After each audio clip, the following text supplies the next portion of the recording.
Hello again, dear viewer. Trust you are keeping well because we are right here from the studios of Western Spring Television, and we want to emit, we want to transmit, we want to, what other word am I going to use to make sure that this actually saturates the environment, saturates the society, saturates our world well.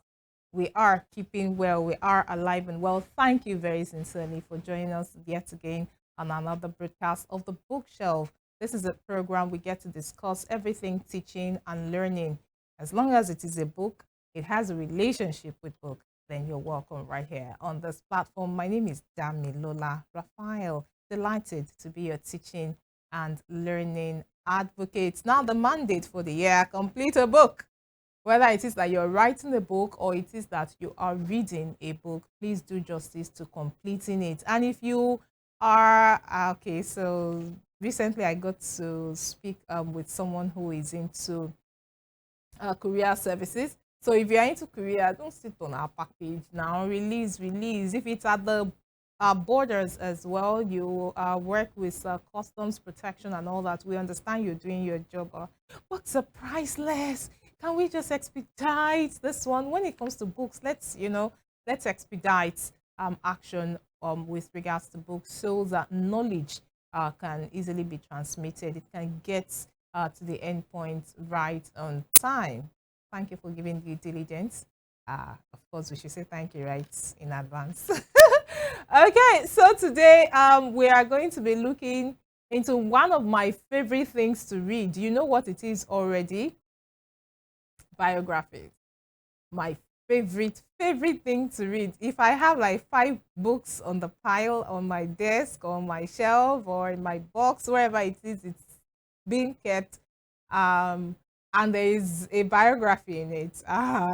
Just know that I'm going to pick that first, no matter how tight, no matter how busy the schedule is. I will pick that and read before any other, except maybe it's an exam that I have to, read for, and the material is there, or there's just something pressing, you have a paper to deliver and all that. But outside of that, I'm just reading for, you understand, it's going to be the biography first. There's so much pressure. So I want to read, about or read from, if it's autobiography, I want to read from people who have experienced, it definitely may not be the exact same thing I may be going through, but then again, just to know that someone has been in the tight corner once upon a time, and now the person is, excelling, doing so well. I will not today, because it's going to be a series. I will not let us in. You're already seeing my paperback, right? I'm not going to let us into the title or the author. Yes, the person we are reading about. He's very much alive and well. We'll be bringing him on set, so help us God. And then I will be making the introduction for the book. This is very unusual, right? Yes. So I will not let us in. Usually I do let us into the material that we are looking at, and then of course we go into details, but today I will not be doing that. So I'm taking it from the back. The topic we'll be looking at today is near-death experiences, NDE, near-death experiences. And it's basically about, now I'm not, please don't go into politics and don't go into the downside of business for those who may be experiencing hard times right now in their businesses. It's just basically to say that a person or a thing getting to that point that it should just have died and it did not. Okay, so I think we should just stick with thing. It should just have died and it did not, just escaping by the whiskers. By the whiskers. That's near death experiences. And if you look across different materials, you will find it written as NDE. NDE, near death experiences. That's what we'll be looking at this afternoon. And I would like to read from this book. I hope I'll be able to do justice to it very quickly before we run out of time, so that we can also take some reports with regard to education. Remember, it's also one of the things that we're working this new season of the bookshelf that we have found ourselves in, taking the news round with regards the world of education. So without further ado, I will just start reading. You don't even know the material, but let me tell you the page. I'm starting from page 35. Okay, that's where I will start taking my reading from. It's chapter 3, page 35. We start reading. Definitely, he's talking in the first person, so his name will not come up. It's a he, so you have an idea, right? His name will not be coming up. One bright afternoon in the middle of the week, when definitely there is a background to this, he was posted to a particular place to work. So one bright afternoon in the middle of the week, when I was almost, should I use I? Okay, let me read it in the second person. I'm talking about somebody else because this on some part there is not good though. When he was almost ordering that the school be closed for the day, Mr. Awojori, the headmaster, arrived in the school unannounced. Everybody was surprised to see him at that particular hour, and we were almost asking ourselves what must have brought Oga at this time of the day. The headmaster was not in his usual character, and rather than stopping in his room, that's the subject's room now, as he used to do, he went straight to his office. That's Mr. Wojori's office, the headmaster's office. And so he was waiting that the headmaster would send for him to come and then brief the headmaster as he used to. This, however, was also not to be so. And since they hadn't met since the beginning of the week, he took it upon himself to go and welcome the headmaster to the school and brief him on the situation of the school since the beginning of the week. However, he saw a different Owojori from the one that he had known in the last 2 years. So that means he had been working in that place for 2 years. He was weak. That's Mr. Owojori, the headmaster now. He was weak, dull, and sad as he only managed to respond to the subject's, the main character's greetings. His boss looked straight into his eyes, and rather than saying something, he only dipped his hand into his bag and brought out a letter, handing it over to the main character. The main character collected the letter, not knowing what to say, and looking at the letter more carefully, he noticed that it was addressed to him from the school's board. So that's his school. He noticed that it was addressed to him, that's the main character from the school's board. He immediately knew he had been posted out of the school.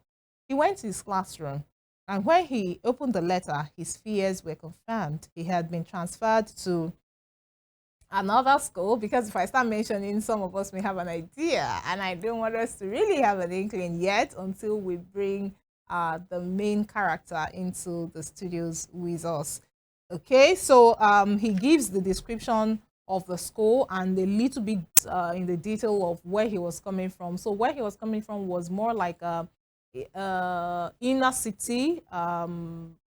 More you have more farms and all that, and this place seems to be like, okay, so it's a town, more like you have fields, you have stones paving the way and all that, compared to his previous school where he had you could even the leaves from the farm were entering into the classroom. Imagine somebody wanting to stay in that kind of place. You corpers, you core members, yeah? What do you do? No, I'm sick. I'm married. I'm this, I'm that. Okay. So let's move on. The headmaster had broken the news to the other teachers, and he told them how much he was dejected when he got the letter earlier in the week. So on and on, he explains how that people were sad, the students were sad, he was sad, his colleagues were sad, his subordinates was sad, and like that. He had quite just 2 days to leave, and he needed to start making plans to leave where he was at that time to the new place that he had been posted. Okay. So while he was still dilly-dallying, what do I do? I'm gonna miss this place and all that. It dawned on him he had to settle that he needed to move. I'm trying to paraphrase because of time so that we can save time, so that you can also go and read those very juicy details, I promise you, by yourself when I'll be doing the unveiling of this particular autobiography. It's an autobiography. I say it also is very much alive and well. Okay. So His new school, I will not mention the name yet, was far bigger, by far bigger, and in fact, one of the biggest schools at that time. There were so many teachers in the school, men and women who were apparently older than he was. The pupils were more grown up than the pupils in his former school. There were no cocoa trees reaching into the classrooms like where he was coming from. Rather, the paths were neatly lined with stones of average sizes and painted in black and white colors.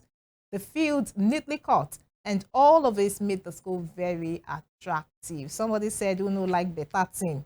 Okay. He seemed to like his new school, but his mind continued to wander to and back from where he was coming from. And the immediate problem for him was that after the school closed was where he was going to put up.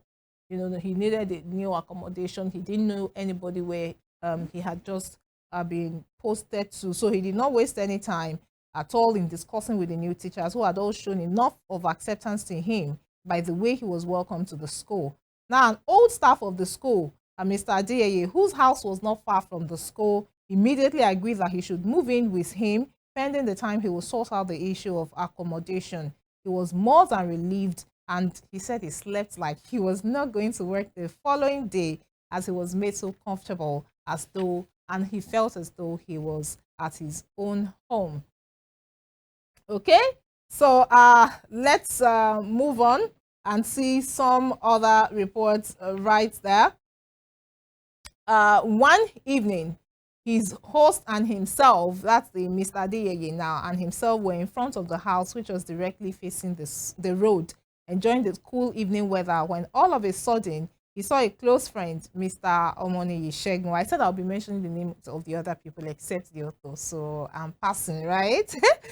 Okay, so he saw him in the company of the other persons. He called out to be sure that it was that person, that Mr. Omoniyi Segun, and then they had gone to school together, to college together, and then so his host agreed that he should visit the person. Well, he was invited back to his former school for a send-forth, okay? And then he went there, took permission from where he was at the time to go back to his former school for a send-forth. I'll be back on the other side of it. Near-death experience. So where is the near-death experience? This is just looking, oh, so cool, everybody is fine. This very quick, Peter, and I'll be back to let you in on what the near-death experience is. James Ajibolaige was a lawyer who obtained his first degree in classics from Nigeria's premier University of Ibadan. Born September 13, 1930, the orator and the polyglot spoke impeccable English, French, Igbo, Hausa, and Yoruba languages. His fine diction placed him among classical orators and public speakers like Cicero, the Roman orator. This attribute earned him the prefix Cicero of Esauke. He authored Kaduna Boy, an autobiography, Detainee's Diary, Constitution, and the People, among 6 other books. Bolaige was a colorful politician, elected governor of Oyo State in 1979 and appointed a federal minister in 1999. He was a pioneer founder of Afenifere, the Yoruba social, cultural, and political group. He invested his political sagacity to propel the group to the height of political leadership and decision-making in the southwest of Nigeria. Bolaige was assassinated on the 23rd December 2001. His murderers are yet to be apprehended till today. Western Spring Television identifies Bolaige as a watershed character in history.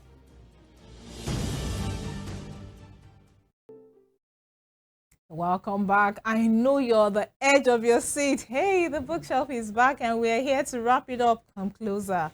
Near-death experiences, and we are looking at the life and times of this particular author in his autobiography that we'll be unveiling the next time we'll bring him on set, the next episode of the bookshelf. So help us God. So let's just go forward right in time.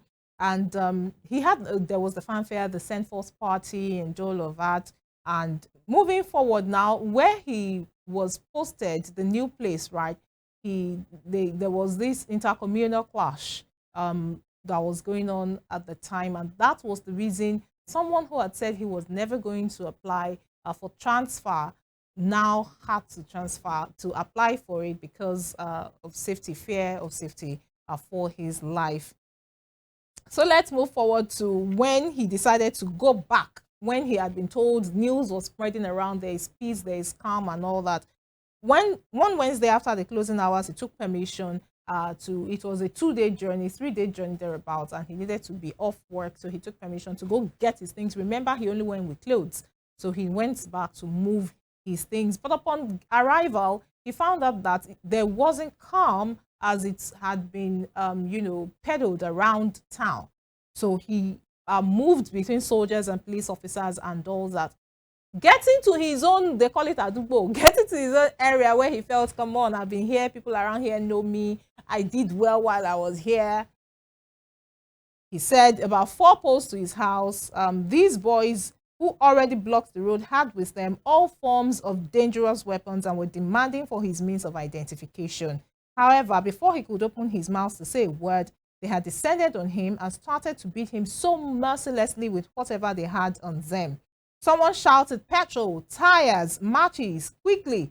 By this time, he was on the ground with their leader putting one foot on his chest, raining curses and abuses on him, and that nothing was going to save him that day. Now, he felt like taking a cigarette, and while he was trying to light the cigarette, it fell, and he grabbed the opportunity and began to run in the direction of that his first host. Remember, Mr. Adeyeye, who housed him, one of the old teachers he met there. And remember, he has now moved to a third school. So that person, he just started shouting his name and running, but he tripped and fell. This is where the whole thing begins to happen. He said the assailants, came upon him because he had fallen now. He tripped and fell. And of course, they were in their numbers and, they were prepared for war. He was just there to carry his things. So they came upon him and, there was just this anger. You escaped. Oh, we'll deal with you. He says some way, somehow, the Mr. Adeyeye came out and began to plead. He said the saving grace that he had was that Mr. Adeyeye got there a few seconds before those who went to look for tires and petrol. As soon as he came, he jumped on top of their boss, who was already shouting, big petrol, bring matches. They were trying to push Mr. Adeyeye away, but he was shouting, a war, a war. A double. I mean, it took me time to understand that. I was like, you no komi. He said, meaning never, please, set him free to me, release him to me. He said another old man also came out to join Mr. Adeyeye, and they were able to pacify the hardened criminals to allow him to go, as if they were acting on any authority to do what they were doing. And then the man had to pull him up and all that. Now, there is a part I would want to read right there. He said, Mr. Adeyeye and myself couldn't speak a word to each other. It was the following morning that we could wash off the petrol on our body, as they had to make do with one of his friend's dresses that made him look like something else. He said with the help of his friend and, a cyclist took him and all that. If not that, yes, he said, meanwhile, their boss and Mr. Adeyeye and I had been thoroughly soaked with petrol to the extent that if anybody had struck a matchstick, the 3 of us would have become ashes within minutes. That was near death. It was just for something to spark. It was just for the guy, the leader of the criminal, to have lit his cigarettes and all that. It was just whiskers, just seconds. And woof, maybe we wouldn't have been privileged to read this. He wouldn't have been able to write this. We wouldn't be able to read this. And this is bringing memories to us as well. There are different times, we've been in situations, and some way, somehow, we just, we are enjoying safety. We are here. Oh my goodness. This brought a lot of rush of memories as I was reading that. And that's about where I'm going to be wrapping up today on near-death experiences, looking at this person who almost lost his life. And I'm sure there were other instances, but this one really stood out for me, and I thought to share it with you. Spending the time, we'll have the horse himself come into the studio, as they would say. So let's take the news round as we begin to coast home on the bookshelf today. Let's start with the one on admission. JAMB speaking says only 1.16% of underage UTME candidates show exceptional ability. 1.16%. So let's just break it down say 100, right? So just like, whoa, whoa, whoa. But those 1.16, like the story of Lot, can't we just save those ones, because of just those that one person? Let there be no destruction, right?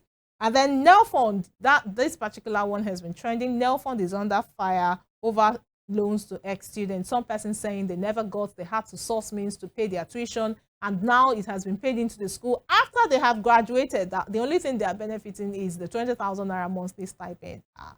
This matter. Somebody said this matter will long go, because who will pay what?